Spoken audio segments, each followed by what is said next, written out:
tide. When the storm gets rough, we ain't gonna hide. Propaganda swirling, but it won't touch me. Only love around, that's how it's gonna be. Keep moving forward, never looking back. The truth's in the power, it's an unstoppable track. In the city lights where dreams collide, we hustle through the night, fire in our stride. Whispers in the dark can't dim my glow. With rhythm in my soul, I'm ready for the show. We break the chains, rewrite the rules in this concrete jungle where nobody's fools. Unity sings louder than the lies they scheme. In the heart of the struggle, we dare to dream. Keep moving forward, never looking back. The truth's in the power, it's an unstoppable track. Another Queen Ahmadiyyah production. Haze on the corner, they talking real loud. Spreading no light, trying to bring me down. Enemies lurking, but I won't back away. Got a vision in my mind, I'm here to stay. Got my crew beside me, we rise like a tide. When the storm gets rough, we ain't gonna hide. Propaganda swirling, but it won't touch me. Only love around, that's how it's gonna be. Keep moving forward, never looking back. The truth's in the power, it's an unstoppable track. In the city lights where dreams collide, we hustle through the night, fire in our stride. Whispers in the dark can't dim my glow. With rhythm in my soul, I'm ready for the show. We break the chains, rewrite the rules in this concrete jungle where nobody's fools. Unity sings louder than the lies they scheme. In the heart of the struggle, we dare to dream. Keep moving forward, never looking back. The truth's in the power, it's an unstoppable track. Haze on the corner, they talking real loud. Spreading no light, trying to bring me down. Enemies lurking, but I won't back away. Got a vision in my mind, I'm here to stay. Got my crew beside me, we rise like a tide. When the storm gets rough, we ain't gonna hide. Propaganda swirling, but it won't touch me. Only love around, that's how it's gonna be. Keep moving forward, never looking back. The truth's in the power, it's an unstoppable track. In the city lights where dreams collide, we hustle through the night, fire in our stride. Whispers in the dark can't dim my glow. With rhythm in my soul, I'm ready for the show. We break the chains, rewrite the rules in this concrete jungle where nobody's fools. Unity sings louder than the lies they scheme. In the heart of the struggle, we dare to dream. Right. Hello, everyone. Thanks for tuning back in once again to the original Queen Ahmadiyyah Shakur show. I'm your host, Queen Ahmadiyyah Shakur, and this is your morning wake-up call. So as you're coming in, please feel free to go ahead and subscribe to the channel. If you haven't done so already, be sure to click that notification bell and click the word all so you're notified each time Queen Goddess goes live. All right. So let's get ready to get into it. Hold on just a second. Okay, so now let's see who's all in here. I hate to be getting started this late. I have been wanting to start since 8 o'clock, but they're doing work on the internet in my area. So once again, the internet has been going in and out. Okay, so hello, love, Christy. Okay, Andrea, Claudette, DJ Big Six, G from the Land, We the People, Buckhorse DC, Lillian X. All right, Sheila, I see you, beloved. Oh, and thank you. All right, Herman Holly is here. Let's get into it. All right, Chris B, 57 Beige Fox. All right, Miss Nessa G. Okay, Lisa Real Spill is here. Terry Hinton, Nubia Ra. All right, shout out to all of my loyal royals and everyone tuned into the Queen, and a big shout out to my moderators because y'all know they be putting in work. I see you, Claudette. Now, with that all being said, let's get this party started and keep our fingers crossed and hope that we don't lose connection because I am so upset right now. Hey, Dangerous, LL is here. All right, so I'm going to start off with a brief word from my sponsor at 12 Tribes. Do not buy 12 Tribes on Earth hair growth oil and hair magic elixir unless you want super healthy, gorgeous hair that grows. They have a whole line of amazing hair growth products, including hair growth leave-in conditioner spray, hair growth shampoo, hair growth spray, and hair growth butter. I'm starting to sense a theme here. They include quality natural ingredients. They smell amazing, and you can see the results for yourself. So if you're looking for healthy hair growth for your natural or relaxed hair, try 12 Tribes on Earth today.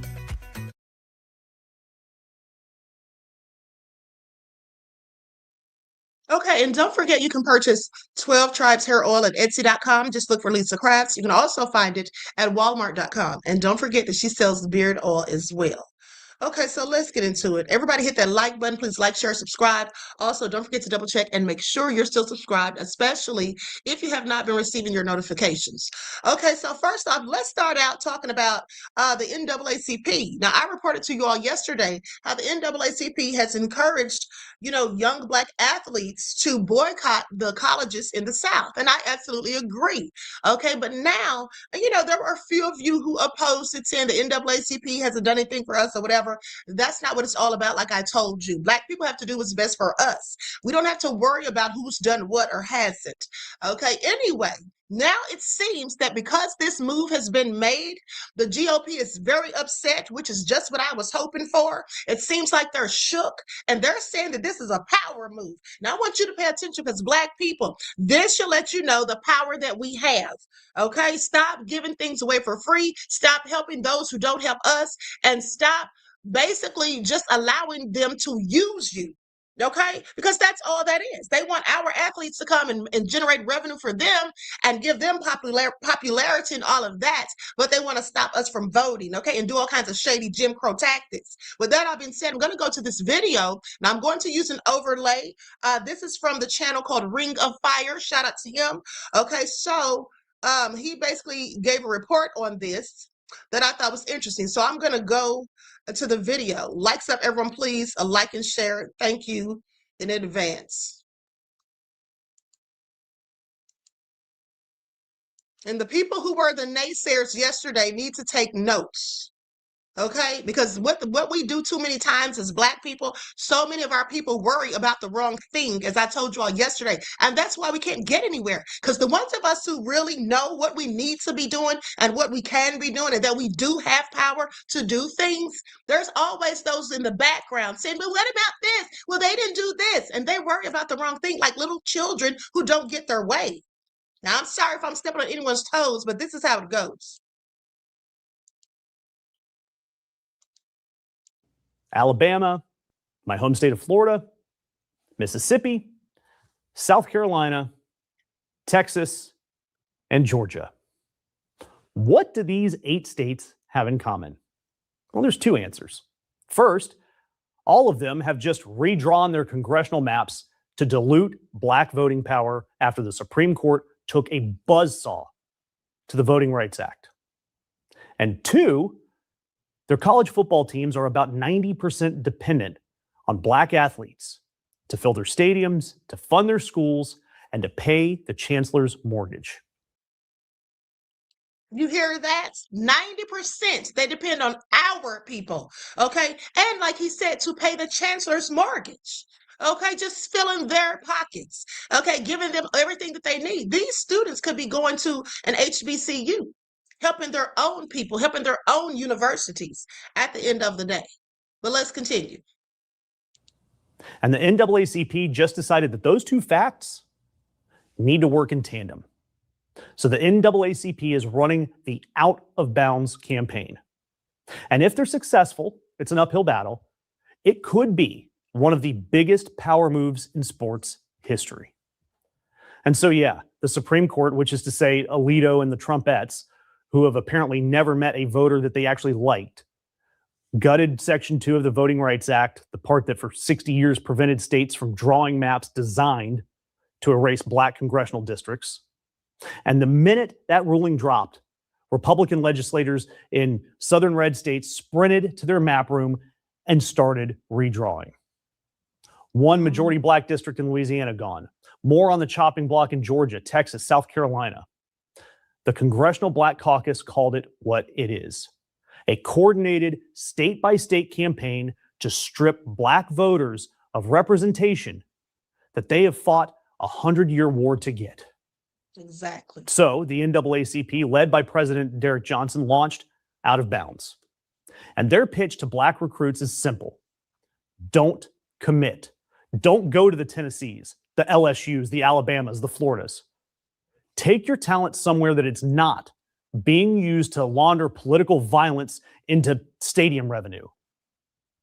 Johnson said, quote, black athletes should not be asked to generate wealth, prestige, and power for state institutions while those same states strip political power from black communities. Mm-hmm. And I've got to say, this idea is genius because it follows the money. The SEC alone signed a TV deal in 2024 worth about $3 billion over 10 years. The University of Alabama Athletic Department brings in more revenue than the entire economic output of some American towns. Florida State football drives the brand of the entire university. Where do you think most of those revenue dollars are coming from? Not the marching band, not the mascot. They are coming from young black men ages 18 to 22 that are getting their bodies broken on Saturday afternoons so that the school can afford a new wing on their law school, which they will statistically not let many black men enroll in. And meanwhile, the legislature just down the road is busy drawing the boundary lines that make sure that those kids and their parents and their grandparents have one fewer member of Congress. The Orange Fuhrer and his party have figured out this perfect grift. Bodies on the field on Saturday, voter suppression on Monday. Rinse and repeat. Bodies on the field, voter suppression, repeat. Until your team is winning the Iron Bowl with a roster of guys whose grandparents are no longer represented in the United States Congress. The comedian D.L. Hewley, he said this perfectly to the Tennessee Holler. If athletes stop going to the Tennessees and the Louisianas, the top tier athletes, ESPN and the presidents of schools, chambers of commerce, they would start having conversations. Because if you're a 4 or 5 star athlete, you can get NIL money anyway. You don't need to go there. If it was up to the southern states, they would still be having slave labor, which is what they used athletics for. If athletes stop going to the Tennessees and the Louisiana, the top tier athletes, ESPN and presidents of schools, chambers of commerce would start having conversations. What is he saying? That the money will start influencing opinions. That's right. Which is how every fight in this country eventually ends. That's right, because I have told you all for years that the only thing that the racist devils care about is blood and revenue. Okay? You start taking money out of their pockets, oh, they'll start changing their tune. Let's not forget about the Montgomery boycott and Target as well. Whoever the money decides to side with wins. And already, predictably, there are politicians having meltdowns. The South Carolina governor put out a statement that said student athletes should not be, quote, used by the NAACP for political gain. Now, I want you to pay attention. It's the nerve of them. It's the caucasity, dare I say. Talking about student athletes being used by the NAACP. What do they think they're doing? The NAACP isn't using anyone. They just made a suggestion. Okay, just put the idea out there, and it's a great idea. At the end of the day, they're the ones that want to use black people. That's what they've always done. But right now, it's time to put a stop to it. Okay, and anybody who isn't on board, then shame on you. Go jump in line with raccoons. Right. Those people should just have their bodies used for political and economic gain while the politicians sign the redistricting bills. Look, the NAACP, they aren't using these kids. The NAACP is saying maybe that these kids should consider whether they want to be used. The hypocrisy here on this one, it goes up to 11. They could have had it go up to 10 and just made 10 more hypocritical. Instead, these go to 11 on the hypocrisy scale. But this all may take a while for it to shake out, by the way. The transfer portal for D1 football and basketball, it's pretty much locked down for 2027. So this is not going to happen overnight. But right now, there are high school recruits that are committing for fall of 2027. And the SEC and the ACC, which know exactly how much money is at stake, have precious little time to decide which side of history they want to be on. That's right. So this is where you come in. This is where you pressure your elected officials. This is where you pressure your alma mater. They love your money. They send those envelopes every month. You should send them back a middle finger and say, unless you get on the right side of the Voting Rights Act, you're not getting a dime. And if they don't, they could watch the best recruits commit elsewhere. And then they've got to explain to ESPN why no one wants to watch the Iron Bowl anymore. But boycotts, they only work when the people getting boycotted finally feel the money in their wallet move. And right now, in these 8 states, there are a lot of suddenly very nervous athletic directors, hopefully about to feel the money move. Good. Let them feel it. And then for you guys, I need you to subscribe. And let's keep this racist gerrymandering, keep it out of bounds. Exactly. Okay, so that all being said, and they just made this suggestion just a couple of days ago, and already the GOP is very concerned. Okay, they're shook at the end of the day, and then now they're talking about the NAACP is using these Black athletes for political gain. What are they gaining? You see, political gain means that you get something via politics. What is the NAACP gaining from this? Nothing. Okay, the problem is they're afraid of what they're going to lose. All right, and I hope all of the athletes and the parents of these athletes go along with this so that they can learn a lesson. Then the next stop should be the NBA and the NFL. Okay, because they're nothing but plantations as far as I'm concerned. The sad thing is many Black people will be so caught up with the idea of making money. And, I get it. We all need and want to make money. But the bottom line is all money isn't good money. And you should never choose money over your integrity. That's what you should never do. And some people could say, well, oh, that's easy for you to say. Well, maybe it is. But at the end of the day, what's right is right and what's wrong is wrong. And how's that always worked out for us? Okay, we can see that the NFL is clearly racist. I don't care what they say. They're clearly racist. We saw how they did Colin Kaepernick, who was peacefully protesting against police brutality, against Black people. So that was a problem for them. And they tried to flip the whole script and narrative and make it about disrespecting veterans and the flags. When the United States disrespects veterans all the time, they always have historically. Okay, they have lynched Black men who were in wars in their uniform. Okay, that's why when people say, people like Geraldo Rivera, when he said that Trayvon Martin had on a hoodie, so he basically tried to say that made him look dangerous, like he was blaming the victim. When they say, oh, well, you shouldn't dress like a thug, it doesn't matter how Black people dress. Okay, there was a pastor coming home on a years ago on a dark road, pulled over and beaten to death by the police because he was driving a nice vehicle, and the officer wanted to imply that he was a rug dealer. Okay, there have been Black men in this country historically in their own service uniforms, like I said, swinging from trees. So do you think they really care what we wear? Now, of course, you should dress appropriately or dress nice and everything, but the bottom line is that doesn't matter. Okay, that is not the point. All right. So anyway, with that all been said, now I want to get into, we have a lot to cover, so I really hope this internet holds up. But I want to get into Tucker Carlson, because Tucker Carlson went in this conversation he was having with Udi Siegel. And if you don't know who that is, he's one of Bibi's people. And so they were having this discussion. It wasn't really heated. It was very calm from the part that I saw. But it was interesting what Tucker was saying. He basically was calling them out. Okay, so we're going to get into it. Likes up, everyone, please like and share. I'm going to go to that footage. And this is like a 6-minute clip that I'm going to show. Give me just a second to cue this.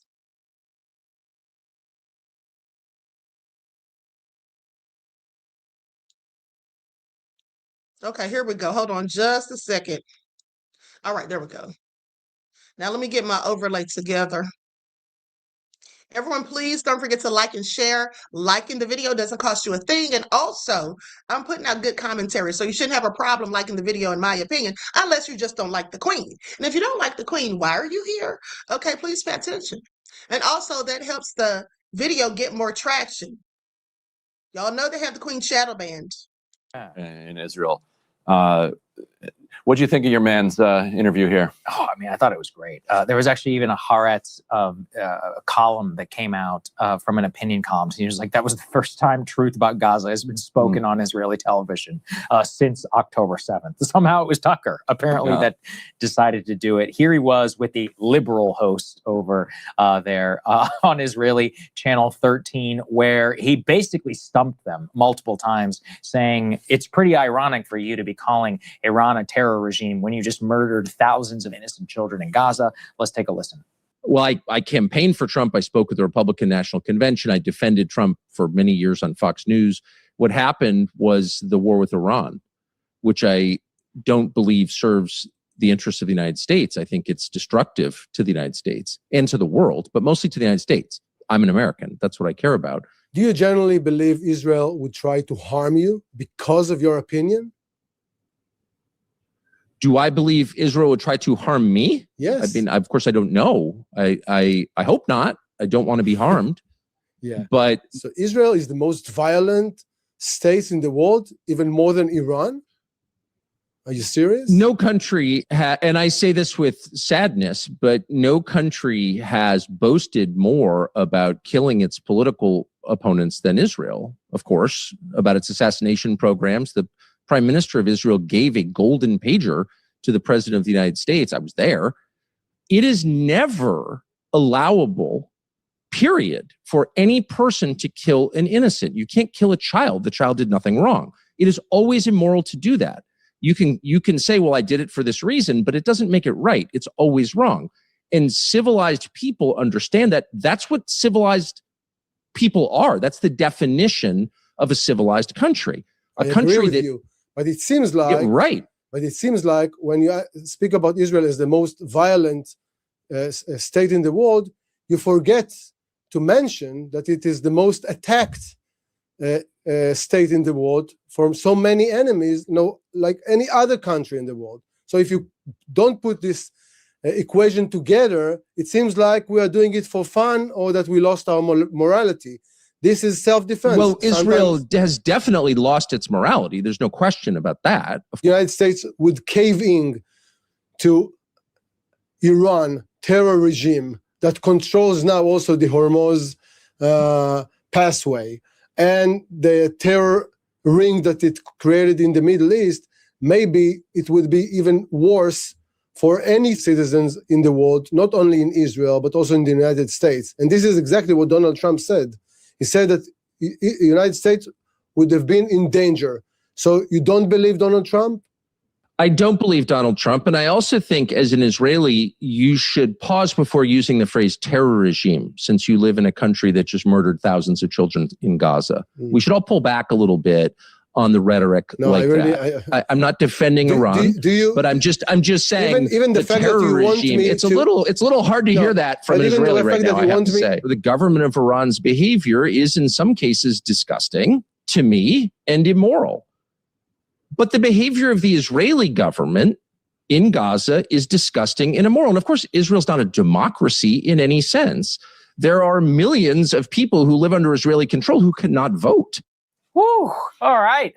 Again, like Haaretz said, you do not hear that ever, period, in Israel. In fact, you're more likely to hear like dancing jigs about why every child in Gaza should be killed and why it makes them happy. In the yoga class. Yeah, in a yoga class or something about why doing yoga in a bomb shelter was the most traumatic experience of their life. That's more like, it's like a free press essay, right? No, yeah, yeah, right. I think it was. How I discovered Nirvana. Okay, so at the end of the day, here's the thing. I absolutely love it when these type of people go head to head at the end of the day.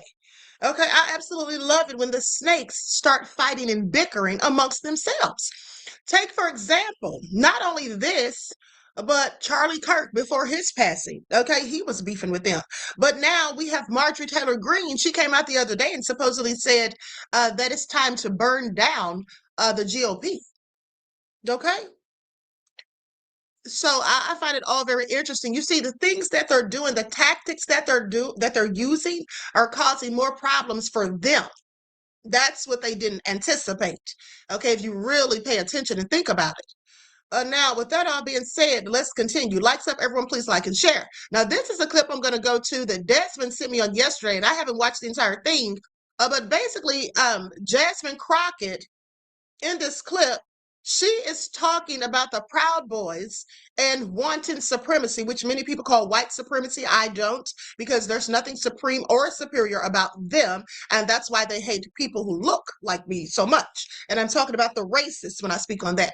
Now, so with that all being said, yesterday, Jasmine Crockett was having a hearing.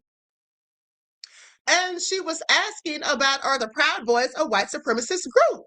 And I want you to pay attention to how the people were answering. Okay, likes up, everyone, please like and share. Thank you in advance.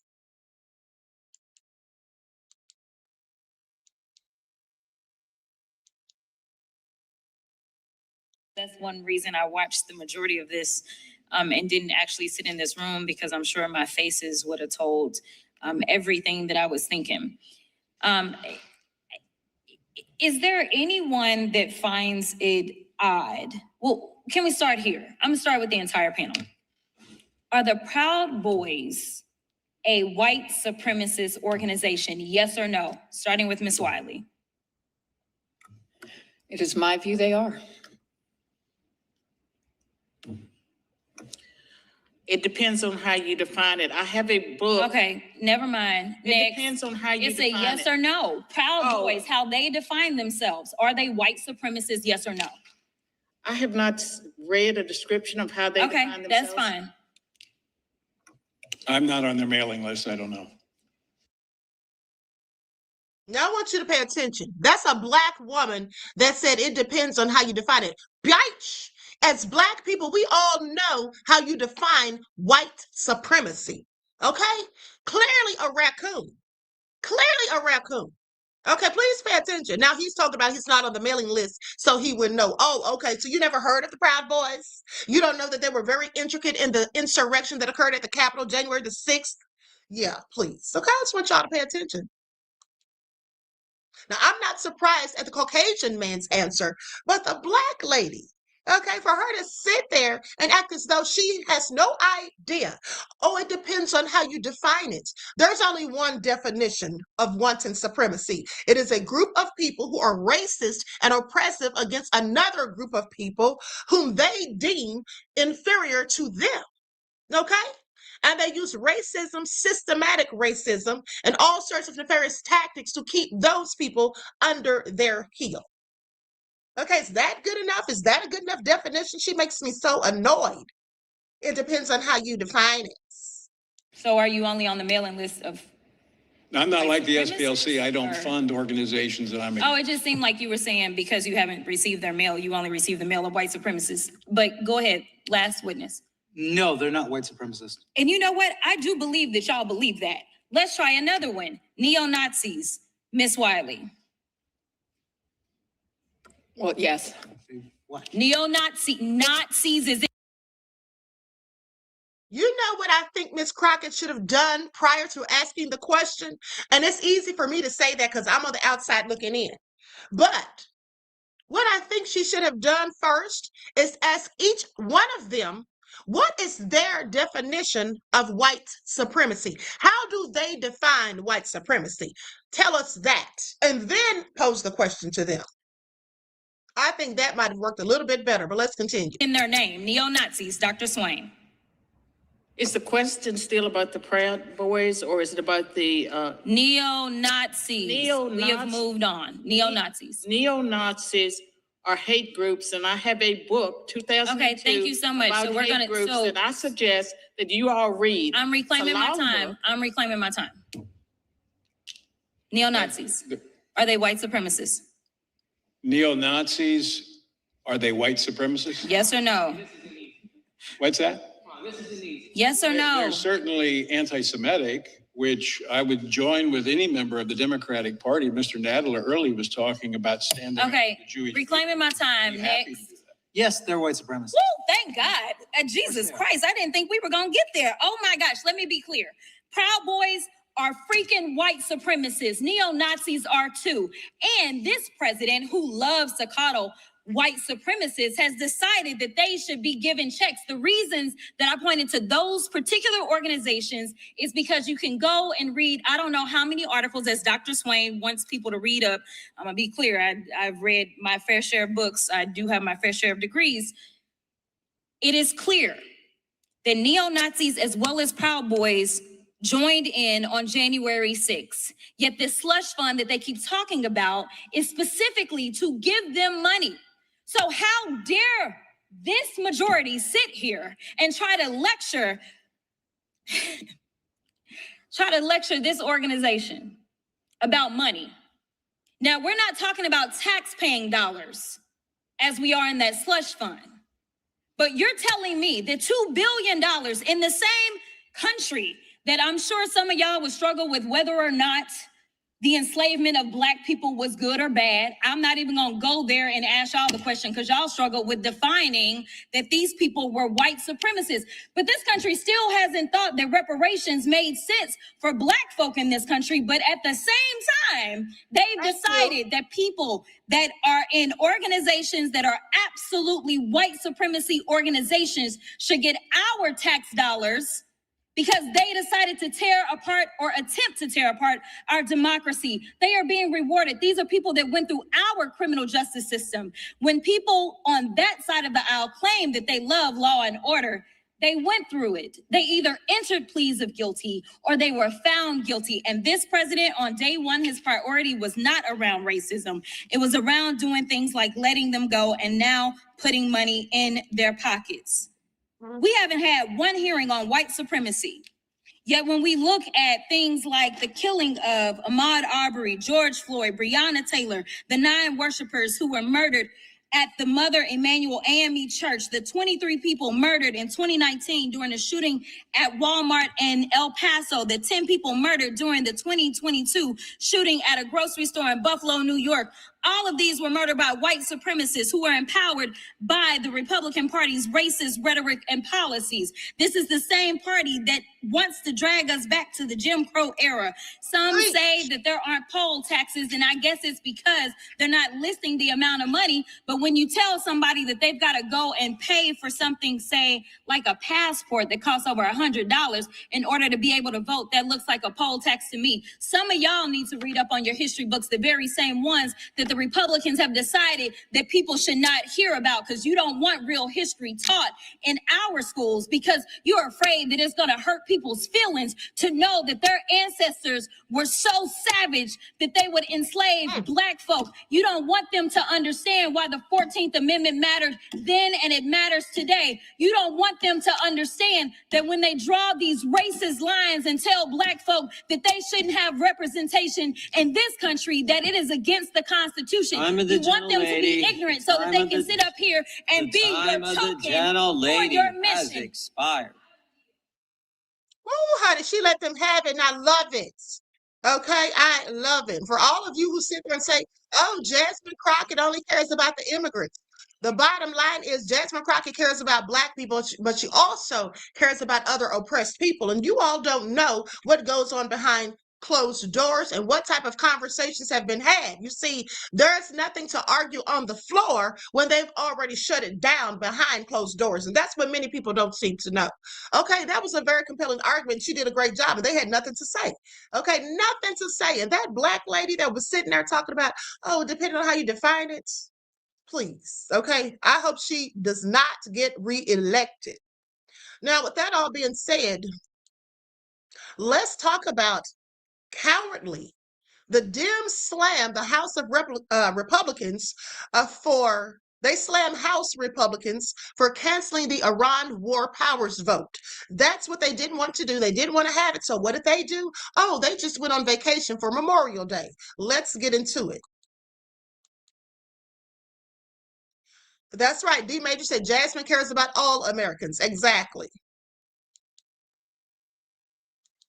Republicans yesterday abruptly pulled a planned vote on limiting President Trump's war powers in Iran as it became clear that the party lacked the votes they would need to defeat it. Majority Leader Steve Scalise told reporters the vote was delayed to give members who were absent a chance to vote, punting consideration of the measure until after the Memorial Day recess. So we'll see him in over a week. But Democrats are calling out the move. Democratic Congressman Greg Meeks, who sponsored the resolution, said Democrats, quote, had the votes without question and Republicans knew, and as a result, played a political game, said they're cheating. Top House Democratic leaders called the cancellation cowardly, writing in a statement, quote, even as we prepare to recognize our nation's fallen heroes on Memorial Day, House Republicans refuse to show up and be accountable to the brave service members they've been recklessly put in harm's way. And she said that they're cheating. The Dems are saying they're cheating. Of course they're cheating. You see, that's the only way they can win is to cheat. Just like the vote in Kentucky with Thomas Massey and that other guy, Ball Rain, I think that's his name. At the end of the day, nobody even knows who the hell that man is. The only reason that man won is because of AIPAC supporting him at the end of the day. Okay, I find it all very interesting because Massey was always a shoe-in in Kentucky. All right, until this came along. But see, this should let you know that America, our government specifically, okay, they engage in corruption because there is no way that some lobby group, okay, some lobbyists should be able to give money to people in Congress to get favors. How is that not corruption? And also, I think you would like to know that Thomas Massey is the only just one. He is the only Republican, supposedly, who never took one dime from AIPAC. Now you see why he's gone. And also, let's not forget about how Trump hates him because he wanted transparency with the Epstein files. He demanded transparency. Okay, so we can all see how this works. Let's continue. This comes after a similar war powers resolution advanced this week in the Senate after a handful of Republicans broke with the party there. Speaking of the Senate, Republicans are rejecting the DOJ's $1.8 billion so-called anti-weaponization fund. GOP lawmakers met with Acting Attorney General Todd Blanche yesterday in what was a contentious two-hour meeting to discuss the money. Sources described the talk to Semaphore as a, quote, shit show, and sometimes the word is just so apt. Following the meeting, several Senate Republicans spoke publicly against the fund. Senator Lisa Murkowski of Alaska told Notice the White House dropped a bomb with that plan. Former Majority Leader Mitch McConnell called it utterly stupid, morally wrong. You can pick one, he said in a statement to Punchbowl. And Senator Ron Johnson of Wisconsin called the fund a, quote, galactic blunder. The discontent with the fund was so strong among Republicans, some signaled they'd be willing to cross the aisle to support Democratic amendments aimed at blocking it, which is why it derailed the entire day's schedule, forcing Republican leadership to scrap all planned votes on their reconciliation package and send lawmakers home early ahead of Memorial Day weekend. The Senate will now have a week-long recess before coming back to Washington to deal with this whole mess.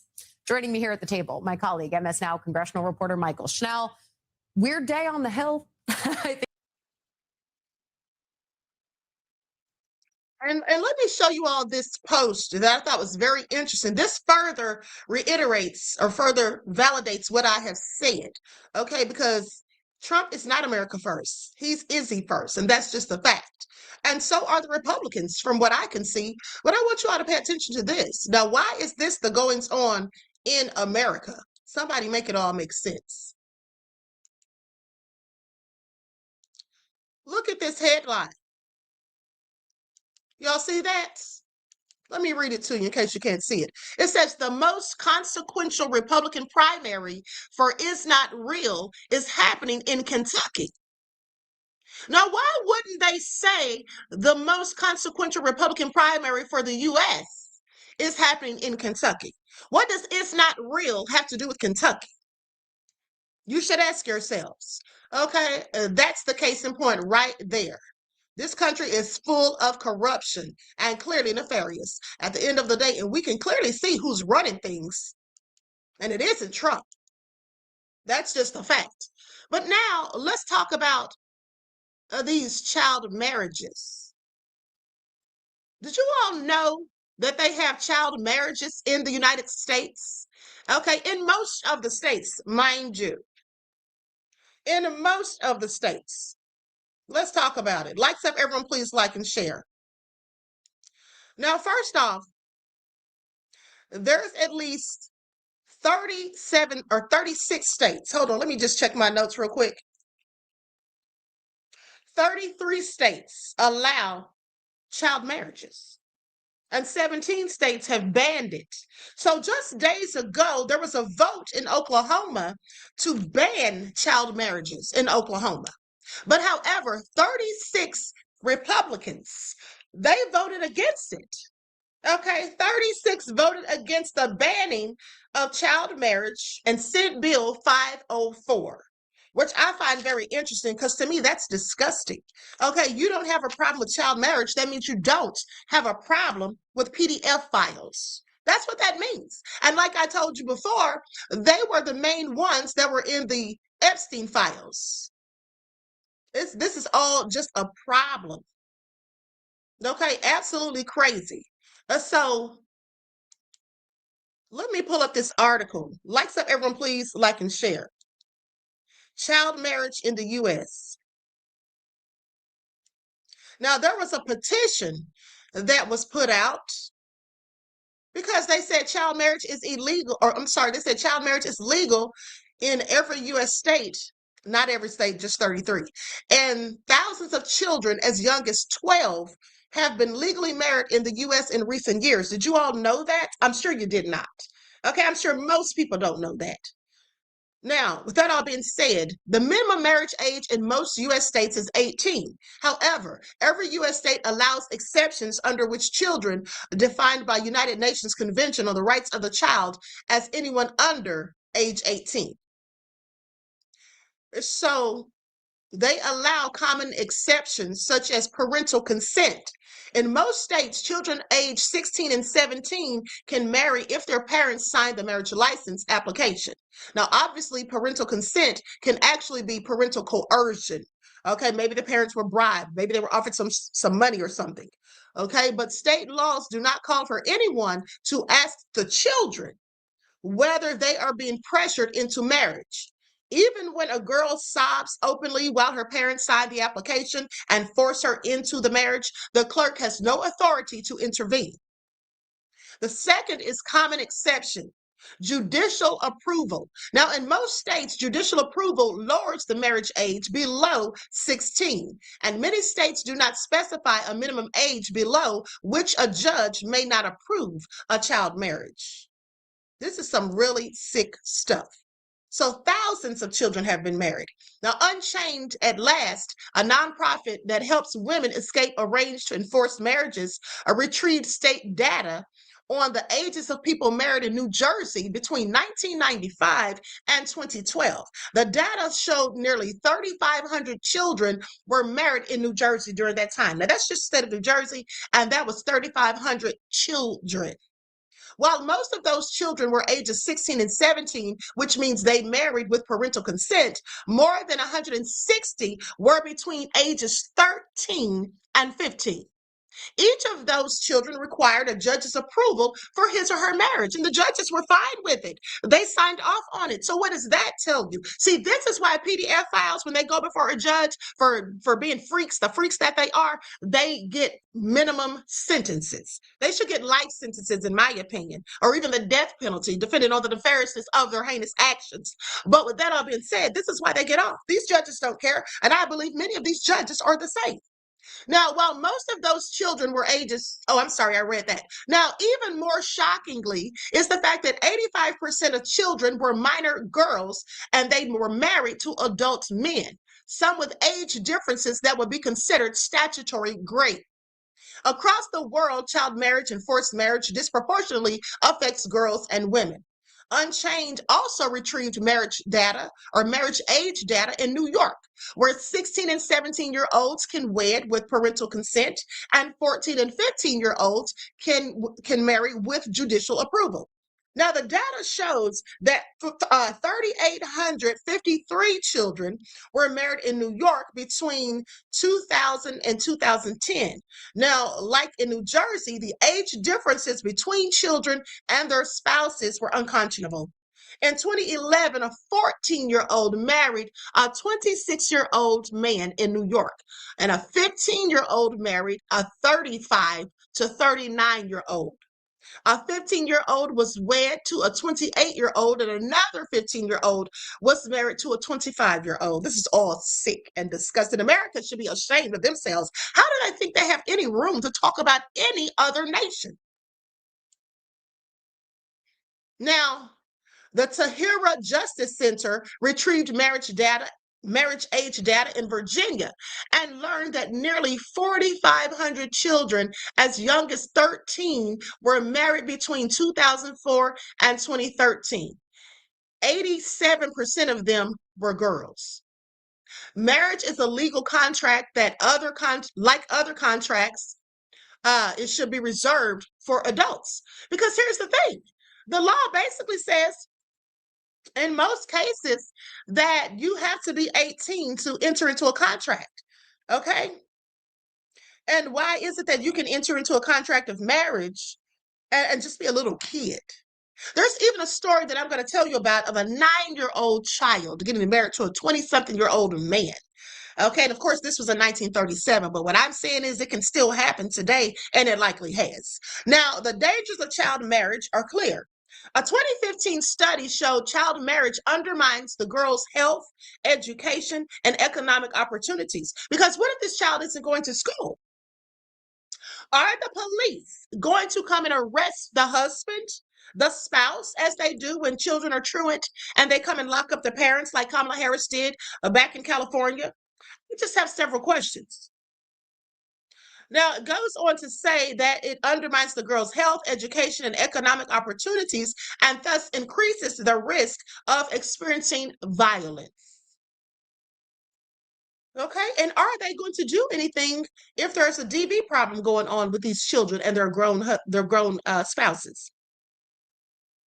Now, globally, 88% of countries set 18 as the minimum marriage age, but 52% of countries allow minor girls to marry with parental consent.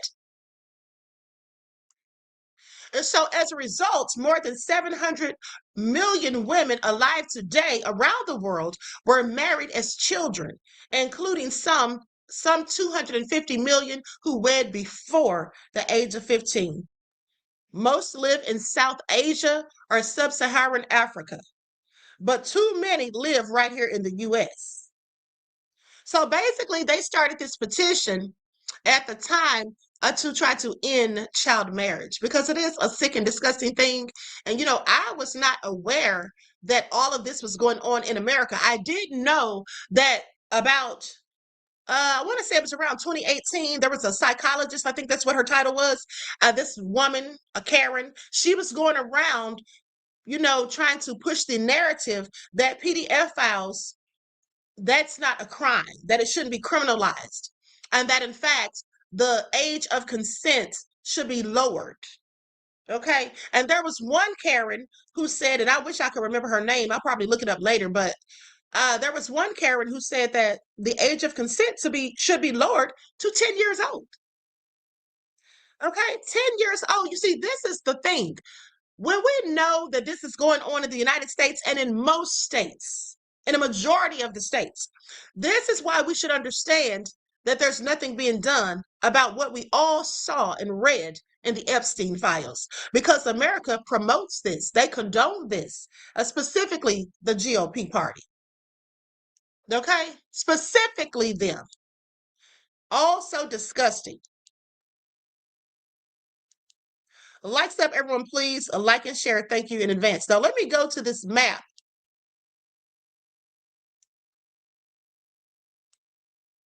I'm going to share my screen. But they want to act like America is just so great and grand and so above board of everyone else. Child marriage is still legal in 2/3 of the U.S., and here's why. Child marriage was legal in all 50 states, all the states, until 2018. Do y'all hear that? Since then, 16 states passed bans, and advocates continue to push lawmakers to end the practice. I mean, in 2018, all 50 states. were allowing this. So nearly 300,000 minors, the vast majority of them girls, were legally married in the United States between 2000 and 2018. Okay, the year state houses finally began taking action.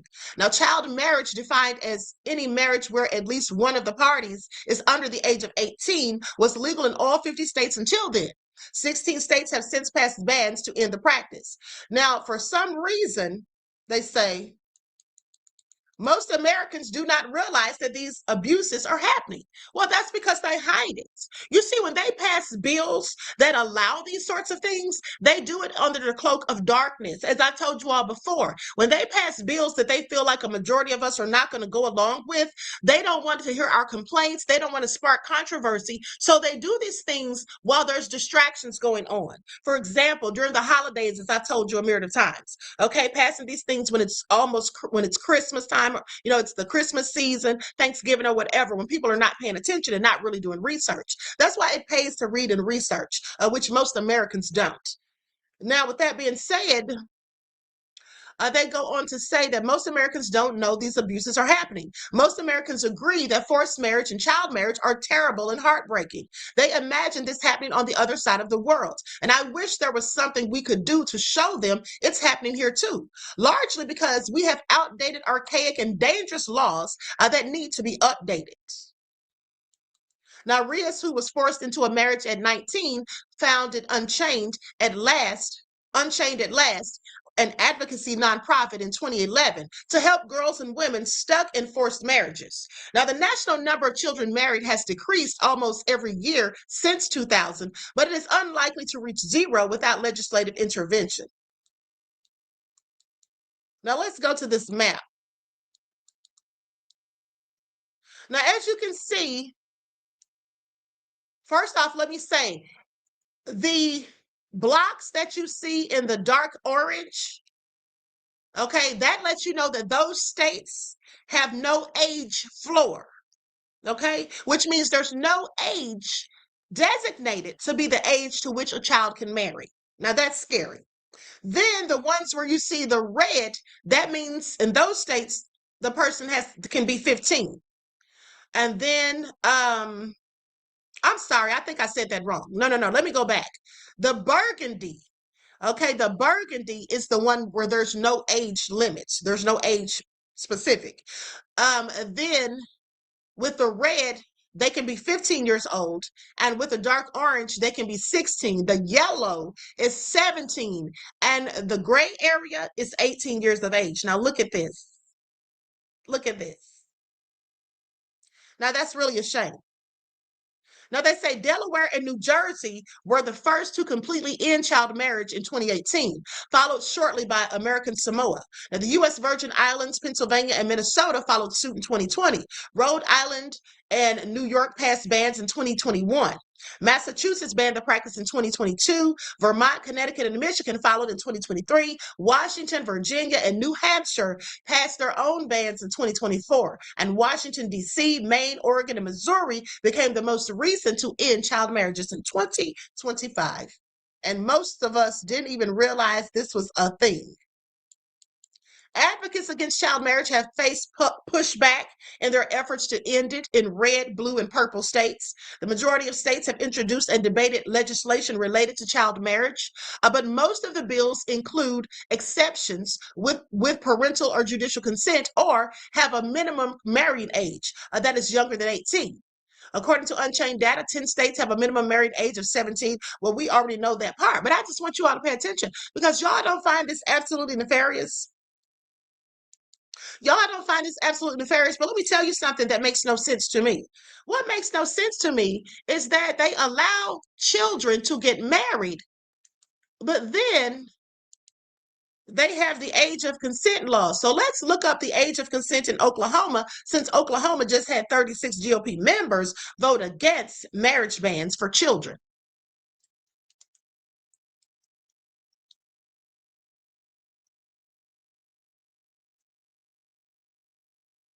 So in Oklahoma, statutes include the following as unstable or unable to give legal consent: those under the age of 18, which is the legal age of consent in Oklahoma, those incapable of giving legal consent due to mental illness or unsoundness of mind, temporary or permanent.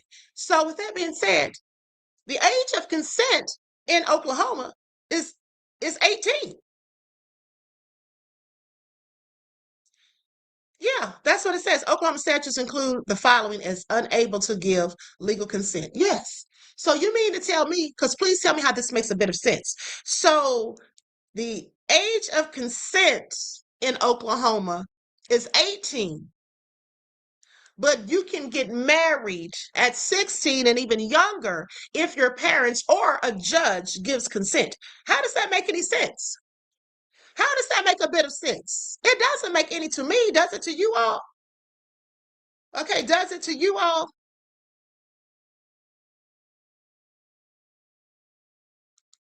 Let me look at some of these. Yes, Greta, it is absolutely disgusting. Okay, Nini says my stomach is literally aching listening to this. Yeah, it should be, beloved. Okay, because mine definitely was when I found all this out. Okay, absolutely. Now, but here's another thing. I want you all to pay attention because they've also been trying to change the child labor laws. Some states have. Let's talk about that because you see, in my opinion, them trying to change the child labor laws, that, in my opinion, has something to do with the mass deportation, getting rid of the immigrants, okay? Because think about it. Think about it like this. When the immigrants work, we know that immigrants will work for cheaper wages if they're illegal, right? We know that people will pay them to work for cheaper labor. And we know that America is so greedy. All they care about is blood and revenue, as I said. So with that all being said, if they don't have a problem allowing illegal immigrants to work because they're going to work for cheaper labor, now that the immigrants are being deported, what do you think they're going to do? Well, they're going to hire children because children will also work for cheap labor. That's what we know. And here's why. Because first of all, children live at home. Children don't tend to have bills. That's a good thing for the greedy devils. But another thing is, if you have a struggling or poor family, children being able to work at younger ages for longer hours in more hazardous conditions, well, that helps the family. Another thing is, the children are not going to complain about the pay 9 times out of 10. They're not going to be concerned about, the amount that they're making. They're not going to be complaining about not receiving raises or asking for vacation time and things like that. The things that adults complain about, children are not going to usually complain about those things, in my opinion. But also, they're less likely to complain about the jobs they're told to do, the work and the tasks that they're delegated to perform. Okay, so just think about that. So yes, it is the slave mentality, Leon, absolutely. Okay, I mean, it is basically slavery, in my opinion, headed right back to it. I mean, slavery is still here. We already know that. People in prison are slaves. So now listen to this. Now I gathered this information and then typed this up this morning. So here's what they say. So in some places,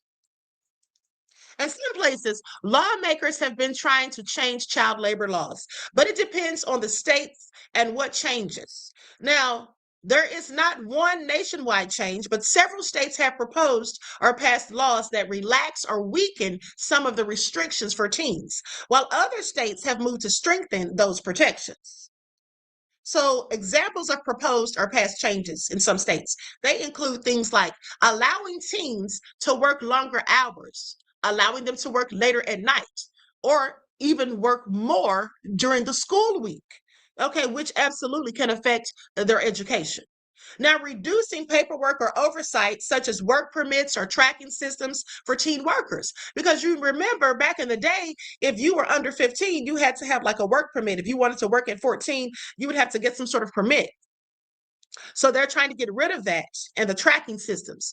Okay, for example, some states change requirements for permits or even the reporting. proposals to let 16 and 17-year-olds work in more types of jobs. That's what they want to do, including some industries that previously had tighter restrictions. And why is that? Because there's hazardous conditions in some of these things. But they don't care now. At this point, let's let everybody work. Let's let the children work. This is all crazy.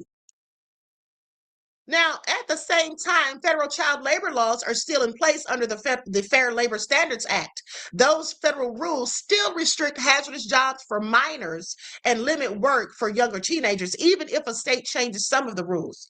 Okay, usually whichever law is more protective of the child, state or federal applies. Now, while the Federal Labor Standards Act, a baseline, a patchwork of changes, is actively sweeping across various states. In recent years, an increasing number of states have altered their youth employment laws, some rolling back the restrictions and others strengthening protections. State-by-state regulatory child shifts labor policies are being heavily debated and reshaped at the state level to adjust permitted hours and eliminate work permit requirements, loosening the restrictions. States like Arkansas, Florida, and Iowa, they have adjusted their youth employment laws to remove work permit requirements for younger teenagers and to expand permissible hours on school nights and allow older teens to work in more complex or hazardous training programs. Now, Indiana effectively recently 16 and 17-year-olds can now work the same hours as adults, and parental permission is no longer required.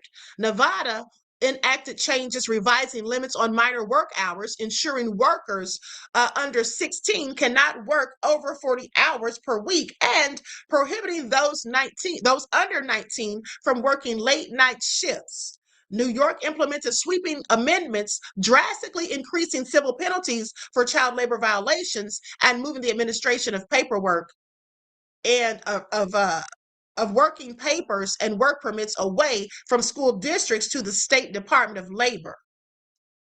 So, do I hear this?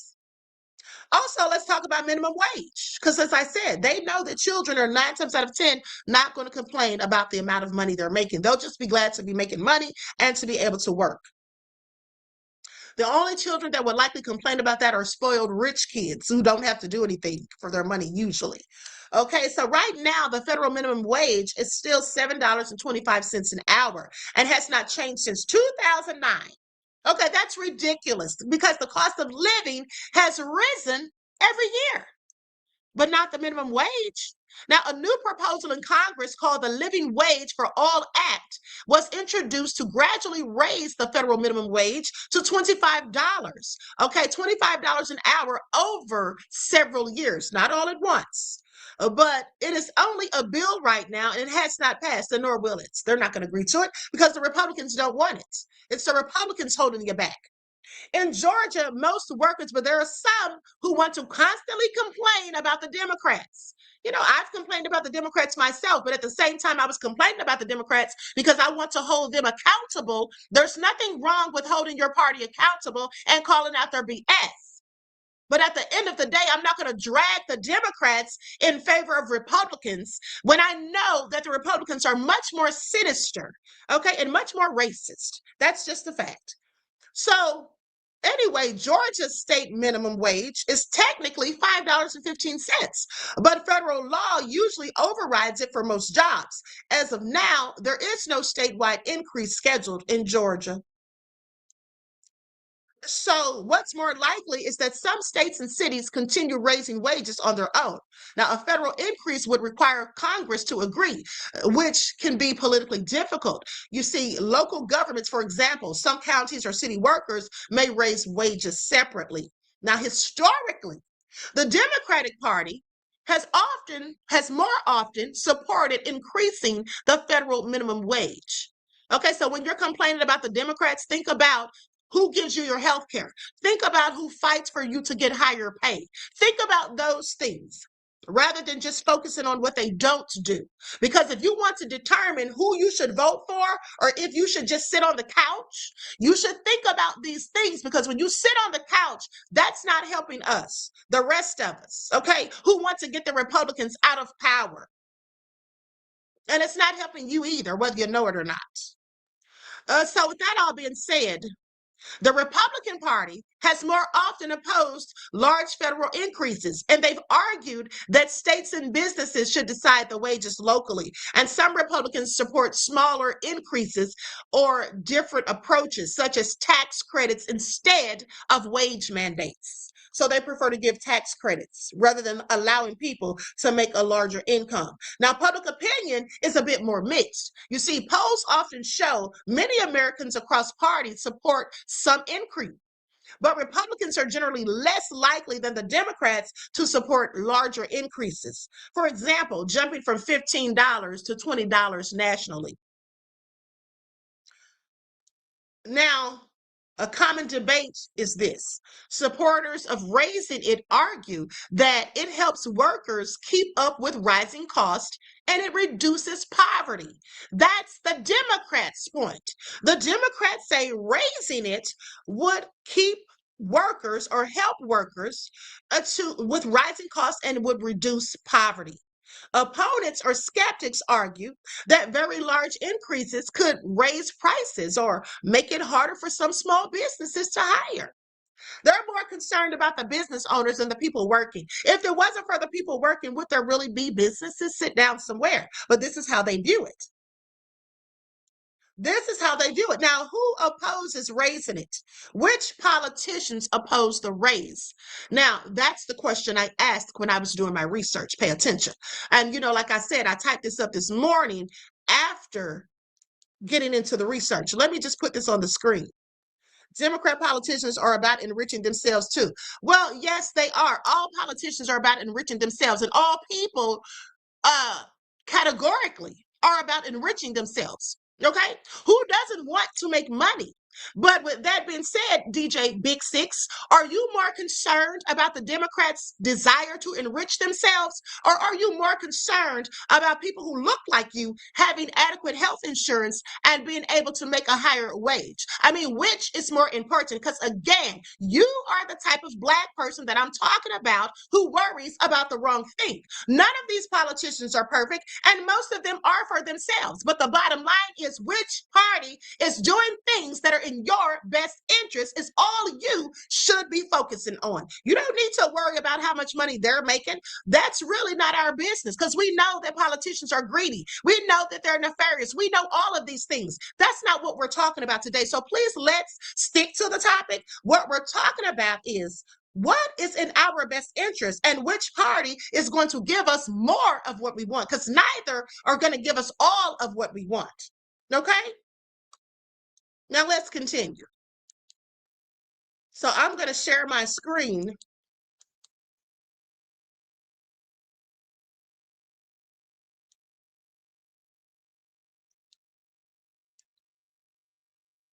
Hold on. DJ Six has something else to say. And I want to drop the link in a minute so you can get up here and tell us what you're talking about. You said, nope, I'm not falling for the bullish. What is the bullish? Please let us know what the bullish is. Type it in the chat, or tell me to drop the link, whichever you prefer. But what is the bullish? We know there's bullish. I literally just said it. Okay? And it's not that you're falling for bullish. Here's the thing.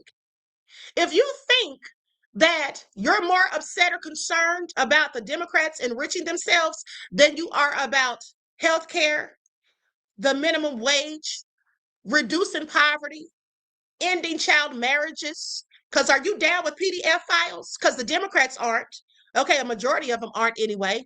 It was the Republicans in the Epstein files. I told you, and you all saw because I read them to you and showed my receipts.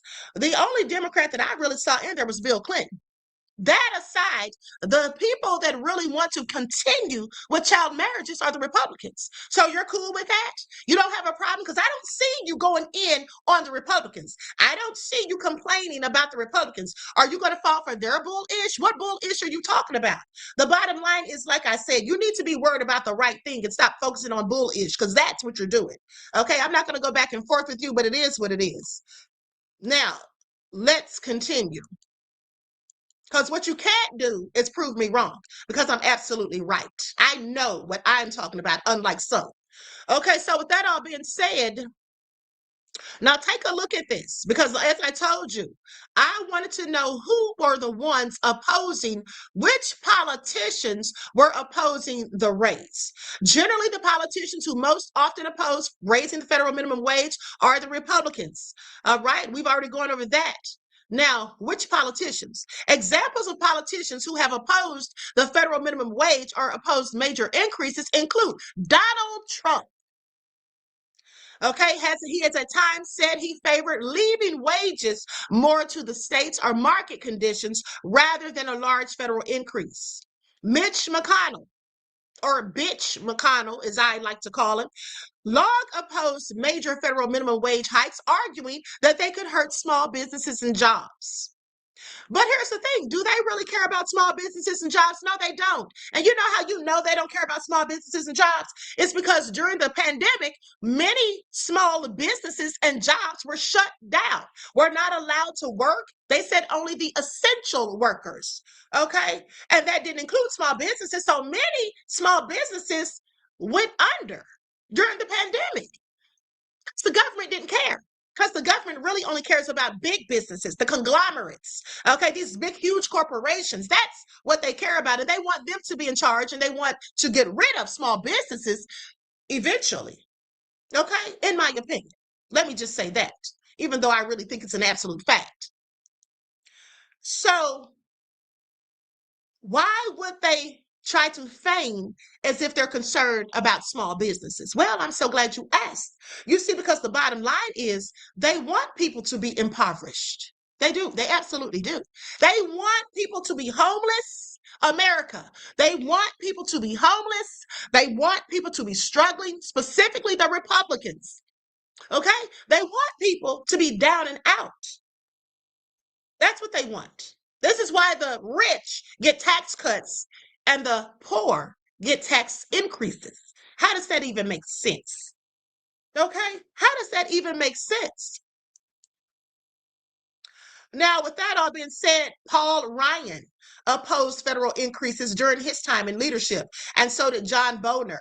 He also opposed while he was the House Speaker. Okay? And so, like I said, yeah, Andrea, that is their agenda. And let me tell you something. This is why you have things happening like when you have homeless people and they're arrested and criminalized for panhandling and all of those things. And also, let's not forget how they're building those camps for the homeless people. And they can voluntarily sign up to live there, but they don't get to come and go as they please. So it's like they're in prison. They're also going to have to do work. So that's forced labor, which is slave labor. Okay? And then if they don't want to stay there, because remember, it's voluntarily, right? And so if they don't volunteer, well, then you're stuck out on the streets, and then you'll be arrested 9 times out of 10. Because here's the thing, though they claim that it isn't illegal to be homeless, they say that it is illegal to panhandle. It is illegal to sleep outside. Did you all know that people who are homeless and sleep in their cars, did you know that the state will come and take their vehicles? Did you all know that? That they will literally come and confiscate their vehicles, impound them, just take them. Now, why would they need to take your vehicle if you're sleeping in it? Oh, that's right, because you can't sleep outside, even if you're in your own car. Okay? You want to see how that works? But they want to talk about America, that is. Wants to talk about other countries being inhumane and mistreating their citizens. America wants to say that Iran kills their citizens. America kills their citizens. We don't have to bring up Tulsa with the bombing of Black people. We don't even have to bring up Philadelphia when they bombed Black people. What we can even talk about more currently, right here to this day, is how they allow for homeless people, even disabled veterans who fought for this very country, to stay impoverished, to not offer them help or assistance, and to villainize or demonize the people who tried to help them. Do you all remember the 90-plus-year-old Caucasian pastor, sweet little man? He was out feeding the homeless, had brought all of this food, given it to the homeless, and what happened? The police pulled up and they threw all of the food in the trash and they arrested him. A 90-something-year-old man trying to feed the homeless people. This is the bullcrap that goes on in this country.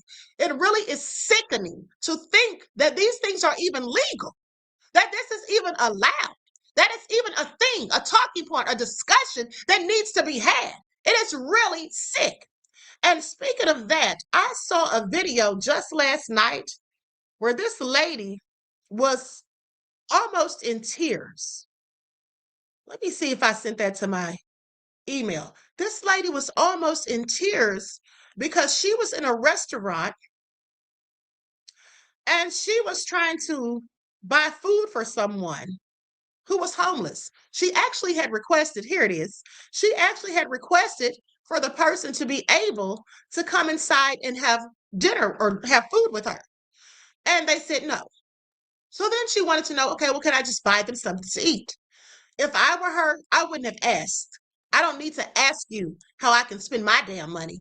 If I wanted to buy them something to eat, I would have just done it. But no, she asked them permission, and here is what they had to say. Let's get into it.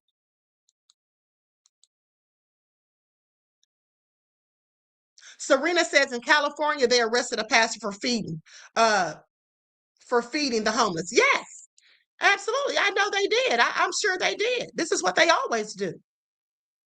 Heartbreaking. Woman gets emotional after a restaurant declines to let her purchase food for a homeless woman. Y'all would really let a human being not eat? Who does that? And let me say this too. I remember when my youngest son was a teenager and he was working for Domino's and they used to throw away pizza if they got the order wrong. Sometimes the employees would eat it or whatever. But there was a homeless guy outside. And this young man was 26 years old, moved here to Georgia with his mother. They had an apartment together and they were both working. His mother died. His mother passed away through sickness, unfortunately.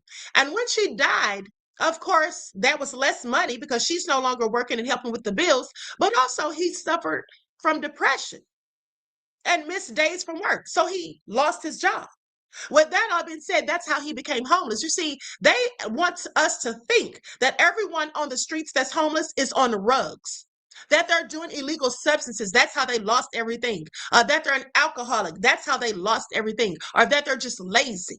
No, sometimes life happens. And it can happen to me and it could happen to you. And think about people like DJ Big Six who wants to focus on the Democrats enriching themselves rather than focus on how we don't have adequate help for the homeless and how we don't have adequate health care, affordable health care. Think about if someone got really sick and doesn't have adequate health care, how that could impact their lives, their everyday living. Think about how they wouldn't be able to go to work. And then if you can't go to work, you can't pay your bills. And then they end up homeless, like someone that I currently know. Think about that. And that's why I say people are worried about the wrong thing. Okay? There's always going to be people who want to enrich themselves at other people's expense. There's always going to be people who are selfish and only think of themselves. That's just what it is. Some of us are that way. Now, I'm not, but clearly some people are. Okay? And with that being said, there's nothing we can do about it.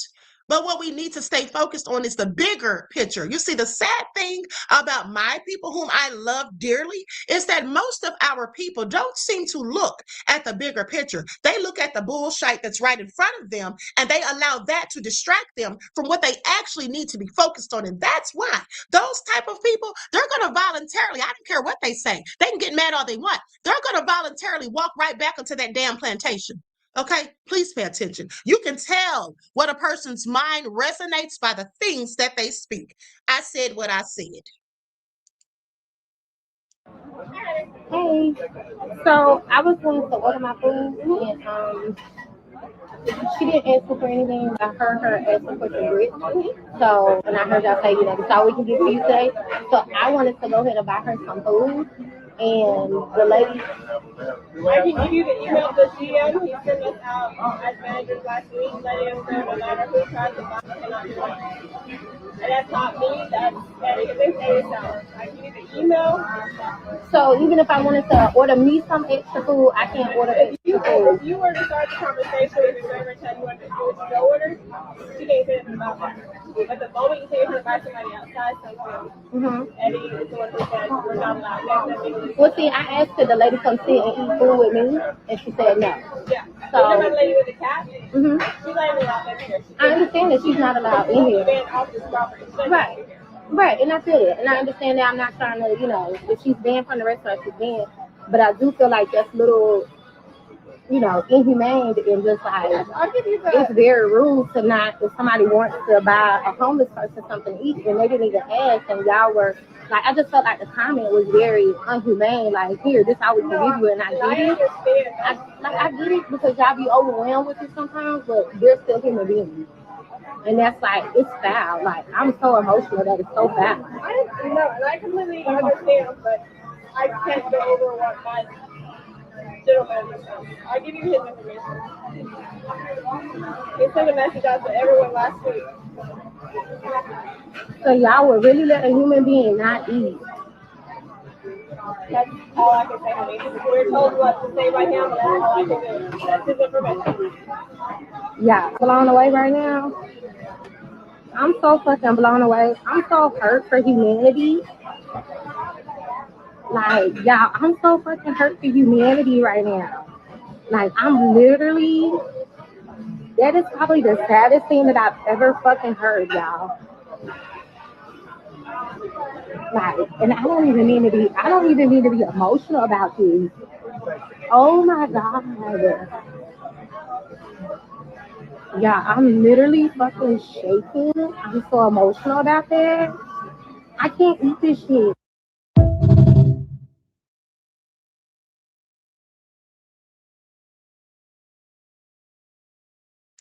Absolutely egregious. Okay, just low down. I would have just taken the food that I'd already paid for, probably given it back to him and asked for a refund, or taken that food and given it to the homeless person and just left. This is all so sick, and she's crying because of the inhumane things that just go on. She's sorry for humanity. That's exactly how I felt the other day when I showed you all the video of that man who fell down the escalator and all those people walked by and didn't help him. I told you all the same thing. I said, we're losing our humanity. What the hell is going on with people in this world? Songwriter Sonny says, that's what happened to me as soon as I moved here. I was preparing the new apartment for me and my mom, and she passed, and I just been stuck because I wanted my whole life to be home with her. You know what, Songwriter Sonny, I am so sorry, beloved. I am absolutely so sorry. And my condolences to you. May your mother rest in peace. And send me an email to let me know how I can help you. Okay? I'm so sorry to hear that. But these people, they just don't care about the homeless. They act like homeless people aren't human beings, like they don't have feelings and thoughts and hopes and dreams. Like, this is absolutely heartbreaking. I absolutely agree with you, Simo. The devil does run this world, unfortunately. Unfortunately. This is all so sick and very disturbing, like I said. Anyway, let's talk about this marriage that I told you all that happened to a little 9-year-old child. Okay? A 9-year-old. Her name was Eunice. Married a man by the name of John Charles. Hold on for just a second. Likes up, everyone. Please like and share. Thank you in advance, beloveds.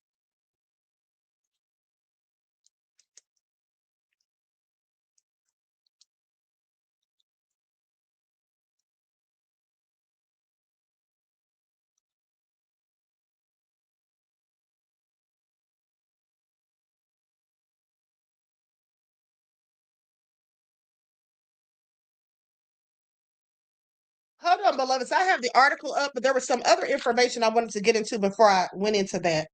Hold on. Okay, Charlie Johns. I couldn't remember her last name. Winstead.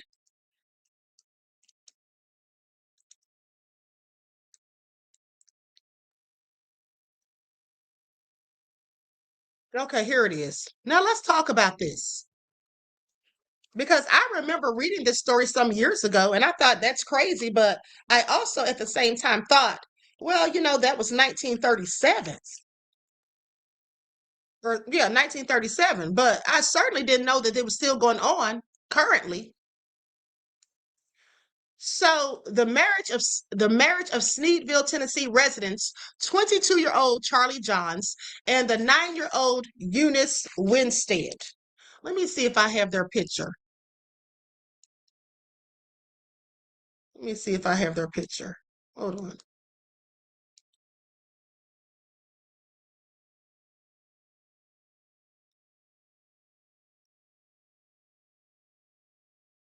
This is them right here. Look at that. She's holding a baby doll. Okay. This poor child is holding a baby doll. Now, this was 1937. We could say back then, it was a different time or whatever, or what. Either way, it was still sick. But I'm just saying, we know that these things often happened back then. But now, till this day, and 2026, are you kidding me? Are you kidding me? So let's talk about it. So the marriage of Sneedville, Tennessee residents, 22-year-old Charlie Johns and 9-year-old Eunice Winstead, was a child marriage that took place in the state of Tennessee in the United States in January of 1937. The event received national attention after Life magazine published it in an article following their union. Now, in response to John and Winstead's marriage, the state of Tennessee introduced a law setting the minimum age of marriage to 16 years old. Now, the jurisdictions of Minnesota, Rhode Island, and Washington, D.C. introduced similar laws. The couple remained married after the Tennessee law was passed, and the marriage lasted until John's death in 1997. John and Winstead had 9 children. So on January the 19th of 1937, 22-year-old tobacco farmer Charlie Johns married his 9-year-old neighbor, Eunice Winstead. The couple was joined by Baptist preacher Walter Lamb in Sneedville, Hancock County. Johns paid Lamb $1, equivalent to $22 in 2025, to perform the marriage. Now, to get to the wedding without her parents' knowledge, Winstead told them she was going out to buy a doll. So her parents didn't give consent. Johns falsified Winstead's age in order to obtain the marriage license. At the time of their marriage, the state of Tennessee had no minimum age for marriage. There's still some states that don't have a minimum age. So this could absolutely happen again. Now, Winstead's mother had married at the age of 16, and her sister, Ina, married at 13. Though the mothers of Johns and Winstead initially believed that Eunice was too young to marry, they ultimately went ahead and approved it. Just went along with it. Okay, Johns and Winstead's marriage was discovered by the press approximately 10 days after the wedding. It was then widely covered by American newspapers and magazines. The union was reported by the Times and Life magazine along with the New York Times. It also inspired the 1938 film Child Bride, which I never heard of. Now, Johns avoided media attention, accusing reporters of making things up, and he did not allow any photographs to be taken of his wife and children. A 1937 piece published by Life about the case displayed a picture of Winstead and Johns at their home in Sneedville. So in a news article published that year by the Knoxville Journal, they reported that the Winstead family seems complacent over the future of the 9-year-old bride because Charlie, the bridegroom, owns 50 acres of mountain land, several mules, and he's a good farm. Okay? But they had so much to say about R. Kelly. Those parents allowed their daughters to go and be with R. Kelly for the money, just like these people. Please pay attention. Reactions to the marriage triggered a change in the law in Tennessee. I'm saying that the parents of the young women that R. Kelly was dealing with should have also been sent to prison, in my opinion. But let me continue. Now, the reactions to the marriage triggered a change to the Tennessee law. So they say later in life, Winstead dropped out of school in 1937. Okay, that's not surprising. That's not surprising. She dropped out of school the same year that they got married. She attended school for 2 days. Okay, but her husband pulled her out after she was punished for misbehaving. State law was changed to reflect that married children were exempt from compulsory education.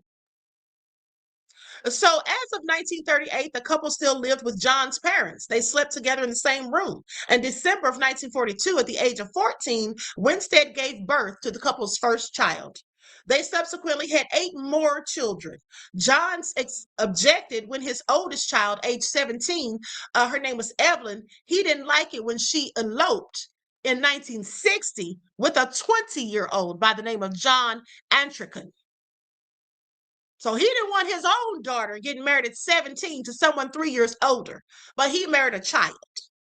Now, he alleged that Antrican had falsified Evelyn's age to obtain a marriage license. Johns and Winstead remained married until his death. Isn't that some sick stuff? Isn't that absolutely egregious? Sick.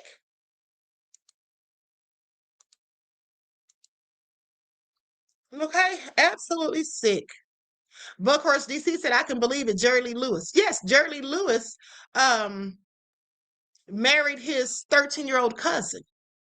Marriage and incest. Okay. Greta says, for a real queen, they brought the girls to R. Kelly and should have consequences. Exactly. Exactly, beloved. And that's what I'm talking about. DJ Big Six, don't say what. I'm not talking to you right now. I'll talk to you on the next live. Right now, I'm still ticked off. Get over it. You know, sometimes some of you make me mad, but I can't stay mad at y'all for long. But I just need DJ Big Six to put his mind on the right thing. Okay? I mean, I love you. I love you, but I just want you to start looking at the bigger picture. So with that all being said, hold on here. We have a lot of issues in the United States. And the main issue, in my opinion, hold on, let me see this. Okay, I was trying to see if that was my internet company texting to let me know that the work is done. It should be done soon, because I think the lady said somewhere, hopefully around 2 o'clock. So anyway, with that all being said, listen, we're about to be out of here, but we have a huge problem in this country, and that problem is child marriage and the child labor laws and minimum wage and a lack of adequate health care and homelessness. Those are the main problems in this country, in my opinion. And sadly, people don't often focus on those things because they don't know. And you don't know about those things on purpose because they don't put it out there. They don't broadcast it. They keep these things under wrap. But hold on, there's something else I wanted to talk to you all about. I wanted to talk to you all about the that document that I showed you all the other day. The Handmaid's Tale is what I call it, right? In that document, it talked about marriage camps. So here's the thing. In their effort, hold on, expand your thought process, Queen can only do so much. Expand your process, Queen can only do so much. Okay, exactly. All right, so now with that all being said, listen. Hold on, let me read this comment. If you want to get to the main issue, it's the 1947 National Security Act. That's when the people lost control of the federal government, when the federal government gave itself.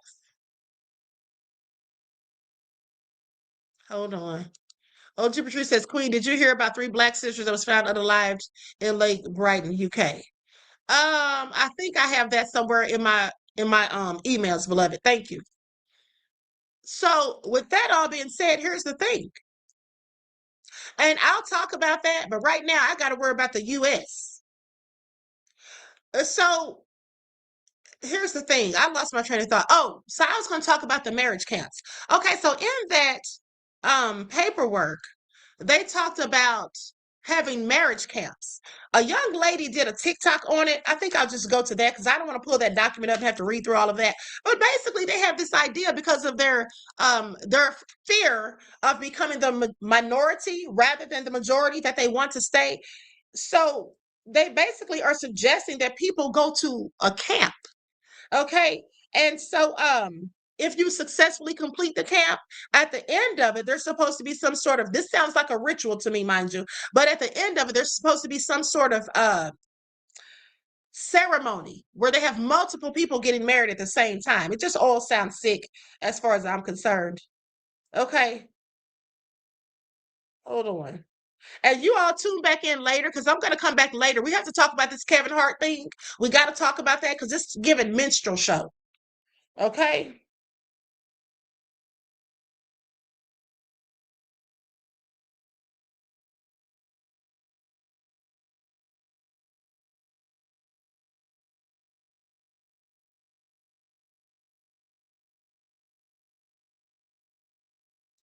I think this is it. Yeah, here it is. Okay. Now let me send this to my email real quick so we can listen to her TikTok about this because that's how I found out about it actually. And I was like, wait a minute, I was just reading that document. I said I was just reading that document. DJ Big Six says distractions. What's a distraction, beloved? What's a distraction? Marriage camps? Things are none of these things are distractions. These things that I'm talking about, DJ Big Six, I beg to differ. I beg your finest pardon, beloved. But none of the things that the Queen is talking about currently, right now in this live, are distractions. You see, these are things that we're supposed to be focused on, that we need to be focused on. These are not distractions. Okay, I'm gonna have to beg to differ. Oh, you're talking about Kevin Hart? Well, I don't think that's a distraction. I think that's something we need to be focused on too. And tonight, when I do the live, you're going to see absolutely why. Okay, you're going to see absolutely why, because here's the thing. The thing with Kevin Hart, that given minstrel show BS that they had, that is part of the agenda to take us back to Jim Crow.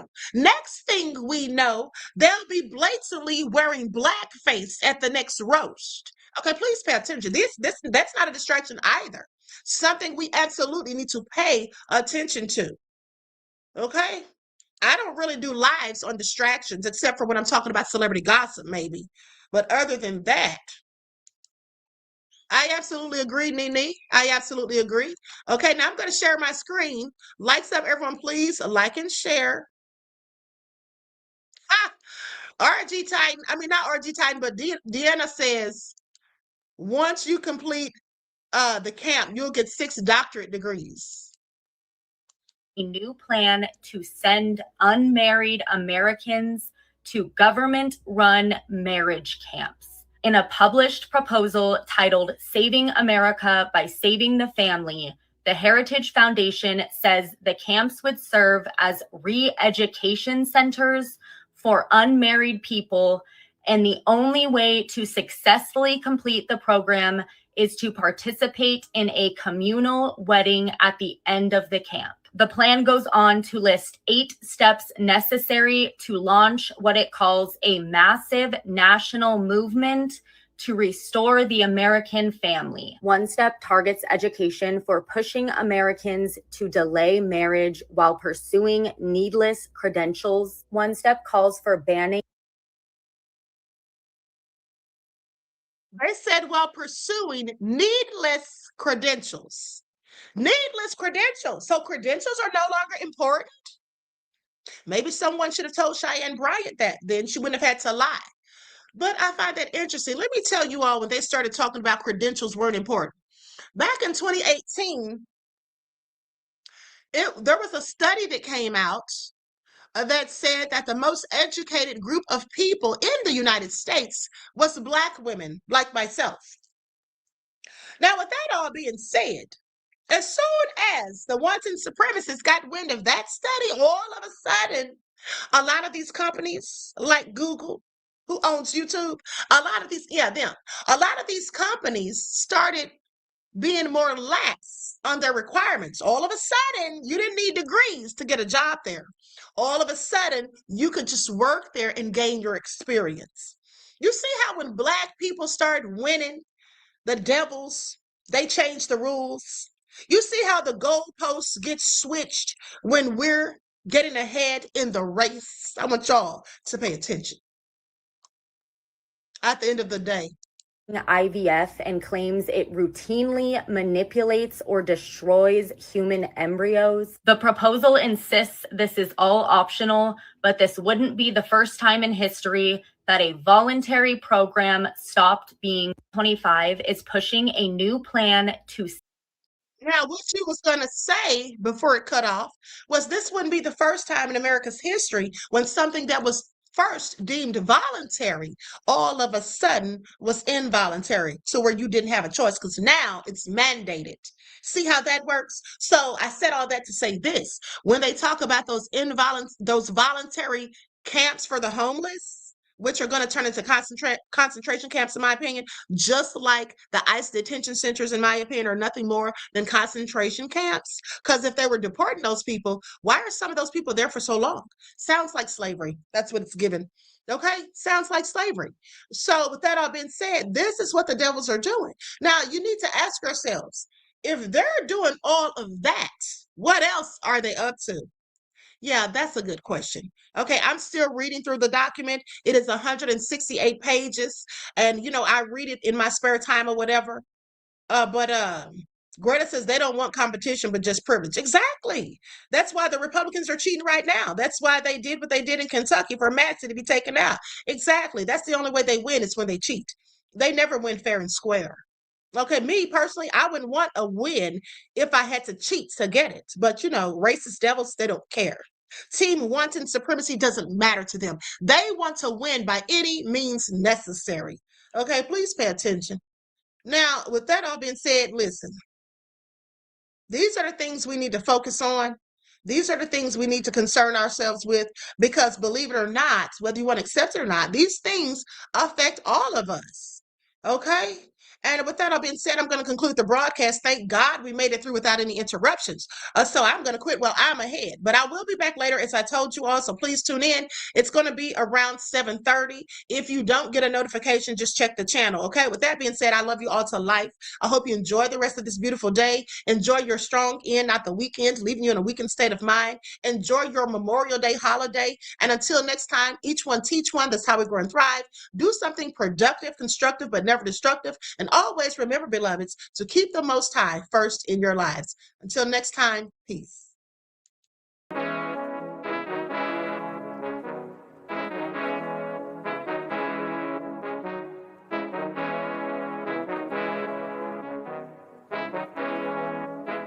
Yo, Nick, hit him with that flavor. Gold all in my skin, God all in my blood.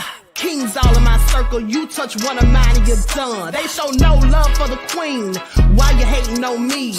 Is it cause I'm free and I got Malcolm X in my jeans? I got dreams like King Luther, shed blood like Kunsa. You ain't helping my people, I ain't got nothing to say to ya. I want all the smoke like hookah. Talking reparations, America won't be great until they give us compensation. I'm like, I'm the hottest right now. See a bunch of lames out here trying to jock on my style. They be doing too much. I'm the queen, it's too easy. It's like they all at Popeyes, how they be talking so greasy. I just sit back and laugh while these haters get madder. So nefarious how they don't want my pockets with cheddar. I tell them they can do better. These snakes in the grass can leave a bite on your ass, cause y'all be trusting too fast. I got my foot on the gas, other one on they necks. Dropping receipts on haters, you better show some respect. I'm never facing regrets, we only facing the threats. Running through every challenge like a relay, break no sweat. It's a cold game, so I got that blanket with me. Now that my people awaken, ain't no going to sleep. I do not play by my piece, this time I'm playing for keeps. You talking slick, but when I see you like them ends, we gon' meet. And I got gold all in my skin, God all in my blood.